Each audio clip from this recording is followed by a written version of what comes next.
बिस्मिल्लाहिर्रहमानिर्रहीम। आज हमारा ये लैब 3 का जो लेक्चर है इसमें हम कुछ नेटवर्किंग कमांड्स को यूज़ करेंगे डॉस प्रॉम्प्ट पे रहते हुए और देखेंगे कि वो कैसे नेटवर्क के ऊपर हमारे लिए हेल्पफुल हो सकती हैं। ये सारी जो कमांड्स हैं ये मैंने एक लैब के मैनुअल के अंदर आपकी वेबसाइट के ऊपर मैं रख दूंगा इंफॉर्मेशन टेक्नोलॉजी के ऊपर। इनकी डिटेल भी थोड़ी थोड़ी आगे लिखी हुई है। बाकी आप मज़ीद डिटेल जो ऐसे थोड़ी बहुत गूगल भी कर सकते हैं और इसको आप लोग डॉस के ऊपर रह के अपना जो प्रैक्टिकल है वो भी परफॉर्म करके देखिएगा। तो सबसे पहले जो हमारे पास कमांड आती है, हम लोगों ने एक प्रोटोकॉल को डिस्कस किया था, that was ARP, address resolution protocol. ये प्रोटोकॉल क्या करता था? डोमेन नेम से हमें आईपी निकाल के देता था और आईपी से हमें डोमेन नेम निकाल के दे देता था। मींस ये ट्रांसलेट करता है आईपी को डीएनएस के अंदर और डीएनएस को आईपी के अंदर। इसकी हमने वर्किंग वगैरह भी सारी देखी थी। आप यहाँ पर भी इसको कमांड के थ्रू काम करता हुआ देख सकते हैं। इसकी कमांड के लिए आपने ARP लिखना है और स्विच लगाना है इसके साथ A। अगर आप इसके साथ स्लैश क्वेश्चन मार्क लगाते हैं तो इसके सारे स्विचेस आपको बता देगा। इसके कौन कौन से स्विचेस हैं जिनके साथ आप मुख्तलिफ एग्जाम्पल्स के साथ उसकी क्लैरिफिकेशन भी इन्होंने की होती है, डिटेल भी आपको बताई होती है। तो आप इसको यहाँ पर देख भी सकते हैं कि कौन सा स्विच क्या काम कर रहा है।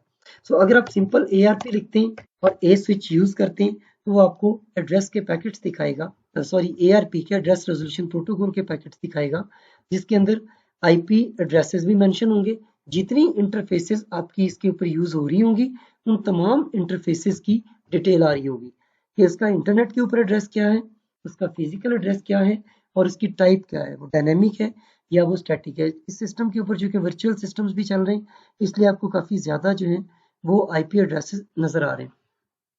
जब आप अपने सिस्टम पर करेंगे तो ये आपके पास जो हार्डवेयर अवेलेबल होगा उसके मुताबिक आपको दिखाएगा। इसी तरह अगर आप होस्ट नेम की कमांड यूज़ करते हैं तो सिंपली आपको सिस्टम का नाम बता देगा। बाद दफ़ा हम नेटवर्क पे रहते हुए हमें किसी सिस्टम को पिंग करना पड़ता है, हमें ये नहीं पता होता कि इसका नाम क्या है, हमें माई कंप्यूटर की प्रॉपर्टीज़ में जाकर कंप्यूटर का नेम देखना पड़ता है। लेकिन यहाँ पर रहते हुए आप सिंपल होस्ट नेम की कमांड यूज करेंगे तो बता देगा कि ये सिस्टम नेटवर्क के ऊपर किस नाम के साथ रिकॉग्नाइज होगा। इसी तरह जो नेक्स्ट कमांड है हमारी दैट इज आईपी कॉन्फ़िग। ये आईपी की तमाम कॉन्फ़िगरेशन आपके सामने लेके आ जाता है। जितने नेटवर्क कार्ड्स आपके पास लगे होते हैं, चाहे वो वर्चुअल हों चाहे वो फिजिकल हों, उनको क्या क्या आईपी करंटली मिला हुआ है वो सारी डिटेल ही आपको यहाँ पर दिखा देता है। तो अगर हम इस कमांड को भी एग्जीक्यूट करके देखते हैं तो ये मुख्तलिफ जो इसके अंदर नेटवर्क कार्ड्स इंस्टॉल हैं वो बता रहा है कि उनके अंदर केबल अटैच है या केबल अटैच नहीं है, उनका आईपी वर्जन 6 का क्या एड्रेस है, उनका आईपी वर्जन 4 का क्या एड्रेस है, सबनेट मास्क, उसका गेटवे, ये तमाम चीज़ें आपको यहाँ पर ये कमांड डिटेल दिखाएगी। इसी तरह ये इस वक्त मेरे इस सिस्टम का जो कनेक्शन 2 आ रहा है उसके ऊपर मीडिया स्टेटस केबल डिस्कनेक्टेड है। इसी तरह लैन अडाप्टर वायरलेस का है, मीडिया डिस्कनेक्टेड है। जो कनेक्टेड होगा उसकी कनेक्टेड की सारी शो हो रही होगी। ये वाईफाई 2 जिसके ऊपर मेरा इस वक्त इंटरनेट चल रहा है उसको आईपी क्या मिला हुआ है, उसका सबनेट मास्क क्या है, डिफॉल्ट गेटवे। ये एक्चुअली जो डिफॉल्ट गेटवे है ये आपके मॉडेम का एड्रेस होता है जहाँ से आप इंटरनेट इस्तेमाल कर रहे होते हैं, लेकिन नेटवर्किंग के सिनेरियो में आप इसका गेटवे डिफरेंट भी कर सकते हैं।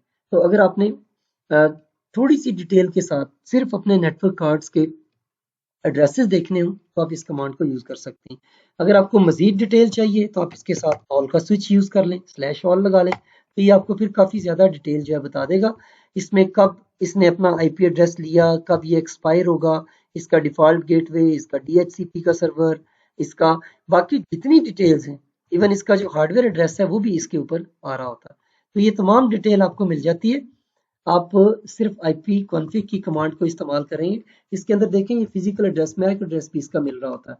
तो मैक एड्रेस बाज़ दफ़ा मैक बाइंडिंग के लिए इस्तेमाल किया जाता है जब आप लोग इंटरनेट के अंदर वो ये ऑप्शंस रख रहे होते हैं कि आपके सिस्टम को कौन कौन कनेक्ट कर सके और कौन कौन ना कनेक्ट कर सके। इसी तरह अगर आप अपनी ये लीज खत्म करना चाहते हैं, मतलब ये जो आईपी एड्रेस इसको डीएचसीपी से मिला हुआ है, ये आईपी एड्रेस किस सर्वर ने दिया है? इस वाले सर्वर ने। ये उसका डीएचसीपी सर्वर है, dynamic host configuration protocol server.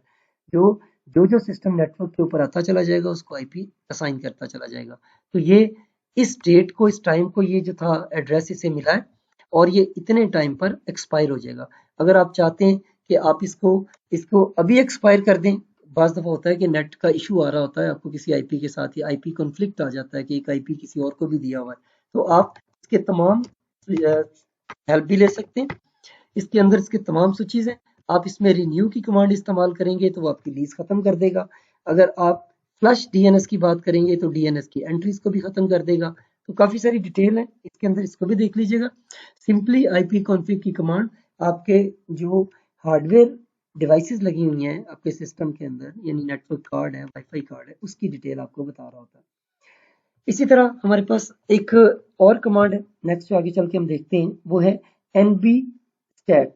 Statistics ये आपको दिखाती है नेट बायोस के साथ। एनबी स्टैट, ये नेट भी जो आपका है, एनबी नेट बायोस, ये वो प्रोटोकॉल है जो पहले दौर में इस्तेमाल होता था जब ये डोमेन कंट्रोलर्स नहीं होते थे। चूंकि सिस्टम्स के अंदर डाउनवर्ड कंपैटिबिलिटी होती है, इसलिए अभी तक ये कमांड जो है वो एग्जिस्ट करती हैं। बाज़ सिस्टम्स में चलती हैं, बाज़ में नहीं चलती। विंडोज 10 में ये कमांड जो है वो वैसे ही खत्म कर दी गई है। लेकिन ये एनबीटी स्टैट, ये पुराने दौर की तमाम इंफॉर्मेशन इसमें आ रही है। सिंपल देख लें, जब से ये इंटरनेट के ऊपर डोमेन्स अवेलेबल नहीं थी, हम लोकली डोमेन्स बनाते थे तो उसे नेट पे सर्च नहीं किया जाता था। लेकिन अब हम जब डोमेन बनाते हैं, जैसे pucit.local, इसका मतलब ये है कि नेट पर एग्जिस्ट नहीं कर रही। pucit.edu.pk, इट मीन्स कि नेट पर एग्जिस्ट कर रही है। तो जो आपके नाम यूज हो रहे होते हैं इंटरनेट के ऊपर, उन्हें हम लोग कहते हैं फुल्ली क्वालिफाइड डोमेन नेम्स। और जो नाम आपके पुराने नेटवर्क से इस्तेमाल होते थे वो नेट बायोस नेम्स कहलाते हैं। उनके सेशंस वगैरह और उनकी डिटेल देखने के लिए कमांड इस्तेमाल होती है। नेक्स्ट हमारी कमांड है नेट डायग्नोस्टिक कमांड। ये जो नेट डायग्नोस्टिक कमांड है ये विंडोज 10 में खत्म कर दी गई है। आप इसे एक्सटर्नली डाउनलोड करके भी नहीं चला सकते, लेकिन इसके लिए छोटी छोटी यूटिलिटीज आती हैं जिन्हें आप लोग यूज कर सकते हैं। ये एक्चुअली आपके पूरे नेटवर्क की डायग्नोस्टिक के लिए इस्तेमाल होती थी। विंडोज 7 तक ये कमांड आती रही है, अब ये कमांड विंडोज 10 में मौजूद नहीं है। फिर हमारे पास एनएस लुकअप है। ये एक कमांड नहीं है, ये एक यूटिलिटी है जो बहुत सारे मुख्तलिफ काम करने के लिए इस्तेमाल होती है। बाज़ दफ़ा हम अपने डोमेन पर रहते हुए हम अपने सर्वर को पिंग करने की कोशिश करते हैं तो कहता है जी सर्वर नहीं है। हम आईपी से करते हैं तो पता चलता है कि आईपी एग्जिस्ट कर रहा है, आईपी से पिंग हो रहा है, नाम से नहीं पिंग हो रहा। तो इसका मतलब कि आपका जो डोमेन नेम सिस्टम है वो वर्क नहीं कर रहा। ये कमांड उसको चेक करने के लिए इस्तेमाल होती है।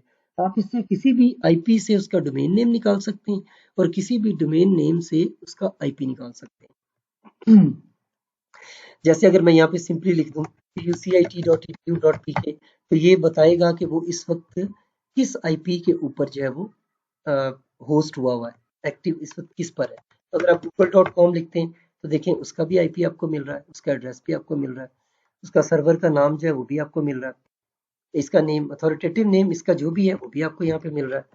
अगर मैं इंफॉर्मेशन टेक्नोलॉजी www.informationtechnology और पीके लिखूं तो वो इसे भी रिजॉल्व कर देगा कि ये किस जगह पर मौजूद है।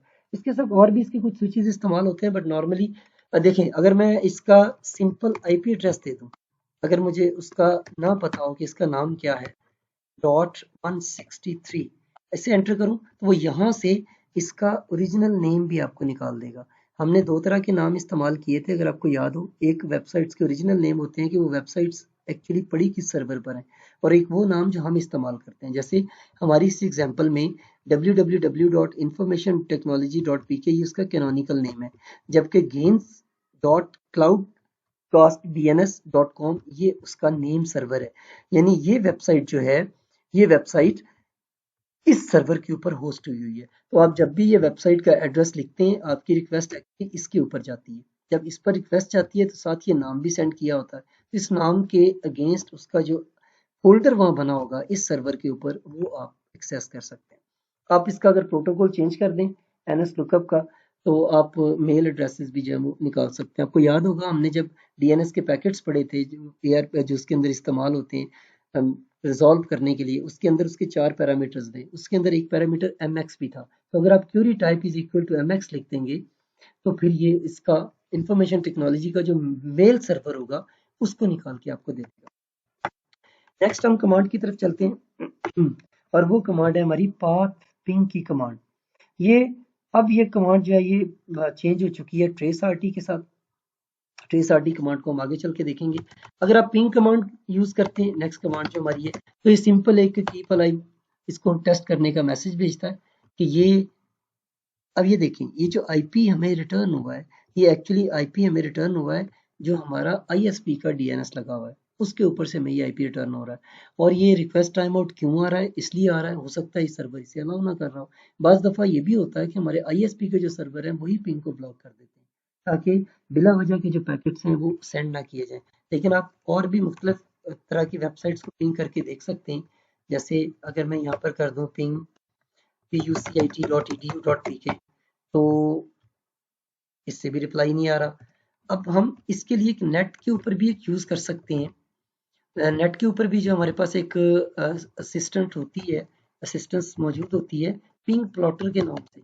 एक सॉफ्टवेयर भी हमारे पास होता है पिंग प्लॉटर, हम इसको भी यूज कर सकते हैं। यहाँ पर भी अगर आप अपना कोई भी एक, जैसे ये वेबसाइट है, आप इस पर डबल क्लिक करें तो ये इसे ट्रेस करने की कोशिश करता है। अगर आपके राउटर्स अलाउ कर रहे होंगे तो ये बताता चला जाएगा कि आपकी रिक्वेस्ट कहाँ से हो रही है। तो पिंग एक्चुअली एक सिंपल सी कमांड है, आप लोगों ने यूज की होगी। ज्यादातर तो हमारे पास यूज की जाती है ये सिर्फ और सिर्फ गूगल को पिंग करके देखने के लिए कि हमारा नेट चल रहा है कि नहीं चल रहा। सही कहा जाता है कि पाकिस्तान के अंदर गूगल को सर्चिंग से ज्यादा सिर्फ ये चेक करने के लिए इस्तेमाल किया जाता है कि क्या हमारा नेट चल रहा है या नहीं चल रहा। इस वेबसाइट के साथ हम प्रोटोकॉल लगा के इसे कोशिश करते हैं कि ये पिंग हो। तो देखें, इनके भी जो हमारे पास आईपी हैं, इसने शायद कमांड प्रीवियस ले ली है। हम दोबारा से ये लिखते हैं www.informationtechnology.pk knowledge.pk। अब इसे एंटर करते हैं तो देखें आईपी रिटर्न हो जाता है। लेकिन चूंकि मैं फाइबर के ऊपर नेट यूज कर रहा हूँ तो हो सकता है इन्होंने स्पीड को जो है वो मेंटेन करने के लिए ये पिंग के पैकेट्स ही ब्लॉक किए हों, क्योंकि ये बिला वजह के पैकेट्स होते हैं। लेकिन आप एक नेटवर्क के अंदर रहते हुए मुख्तलिफ सिस्टम्स को चेक करने के लिए आप इस पिंग को जो है वो यूज कर सकते हैं, कौन से सिस्टम्स आपके अवेलेबल हैं और कौन से सिस्टम्स आपके अवेलेबल नहीं है। जी, मैंने कमांड ही बंद कर दी। चले नेक्स्ट हमारे पास राउट की कमांड। इस राउट की कमांड को आप यूज करके देखें तो आपको सिंपली वो बता रहा होता है कि आपका सिस्टम जो है, यहाँ से जो पैकेट्स निकल रहे हैं वो आपके जो राउट का ही आपका राउटिंग टेबल आपको शो कर रहा होता है। जैसे हम कहते हैं जी राउट प्रिंट, तो ROUTE राउट प्रिंट, तो ये उसका पूरे का पूरा जो राउटिंग टेबल है जो हम यूज कर रहे हैं इस वक्त, हमारे पास मॉडेम चल रहा है, उसका पूरा राउटिंग टेबल आपके पास आ गया कि उसके किस लिंक के ऊपर कौन कौन सा डाटा कहाँ कहाँ से निकल के किधर किधर को जा रहा है। ये एक छोटा सा डीएनएस ही बना होता है आपके अपने मॉडेम के अंदर, जो मॉडेम में नेटवर्क ऑपरेटिंग सिस्टम चल रहा है उसके लिए ये काम कर रहा होता है। तो राउट आपका एक्चुअली राउटिंग टेबल को शो कर रहा होता है। अगर आपने पैकेट को ट्रेस करना हो कि कहाँ से डाटा निकल के कहाँ तक जा रहा है, तो आप ट्रेस आरटी यूज करें, तो ये आपको मुख्तलिफ होस्ट्स के अंदर से पैकेट का जाता हुआ दिखाया जाएगा कि कहाँ से निकल के कहाँ कहाँ जा रहा है। आप देखेंगे जब भी हमारी पहली रिक्वेस्ट निकलेगी तो हमारे मॉडेम के ऊपर जाएगी। जो डीएसएल का मॉडेम आपके पास लगा होगा या जो मेरे पास इनका फाइबर का चल रहा है, वो वाला मॉडेम आपको पहले यहाँ पर रिक्वेस्ट जाएगी, फिर उसके बाद अगले होस्ट पर जाएगी, फिर अगले होस्ट पर जाएगी, और इस तरह ही उसका पूरा रूट जो है वो ट्रेस करेगा। ये जो हम अभी अभी पिंग प्लॉटर को यूज कर रहे थे, ये भी उसका पूरा राउट ट्रेस करवाता है, और ट्रेस करवाने के साथ साथ ये भी उसका ग्राफ भी बना रहा होता है। जैसे अगर हम इसको करते हैं तो ये देखें, इसमें से भी पहली रिक्वेस्ट आपकी यहीं पर गई है, यहाँ से जो इनका अपना मॉडेम या डीएनएस लगा हुआ है उसके पास गई है, और इस तरह ये रिक्वेस्ट चलती चली जाएगी मुख्तलिफ जगहों से होते होते।